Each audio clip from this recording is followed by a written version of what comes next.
नमस्कार, मी पंजाब डक. आज आहे 4 मे 2026 आणि मी जात आहे कोल्हापूरकडं. तर या ठिकाणी जात असल्यामुळे सर्वप्रथम कोल्हापूरच्या शेतकऱ्याला एक अंदाज देणार आहे.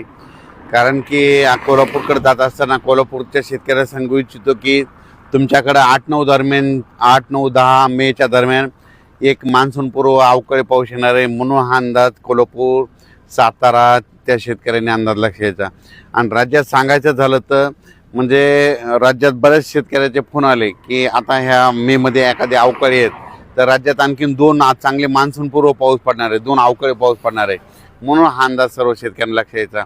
तर राज्यामध्ये 8-9-10च्या दरम्यान सांगायचं झालं तर विदर्भ, पूर्व विदर्भ आणि पश्चिम विदर्भात मग ज्यांच्याकडे हळद असेल तर तुम्ही काय करा, 8 तारखेपर्यंत तुम्ही तुमच्या हळदी काढून झाकून ठेवा. कारण की तुम्हाला सांगू इच्छितो 8-9च्या दरम्यान विदर्भामध्ये वर्धा जिल्हा झालं, नागपूर जिल्हा, भंडारा जिल्हा, गोंदिया जिल्हा, यवतमाळ जिल्हा, चंद्रपूर, गडचिरोली, त्याच्यानंतर अकोला, अमरावती, बुलढाणा, वाशिम ह्या पट्ट्यामध्ये काय होणार आहे, 8-9-10च्या दरम्यान चांगला पाऊस पडणार आहे. म्हणून तुम्ही तुमच्या हळदीची काळजी घ्यावी. हळद असेल तर झाकून ठेवावे. कारण की हा पाऊस विदर्भामध्ये जरा हे जास्त राहणार आहे, पूर्व विदर्भ आणि पश्चिम विदर्भात जास्त प्रमाण राहणार आहे. म्हणून हा अंदाज विदर्भातल्या सर्व शेतकऱ्यांनी सर्वप्रथम लक्ष द्यायचा. त्याच्यानंतर आपण मराठवाड्याकडे वळू.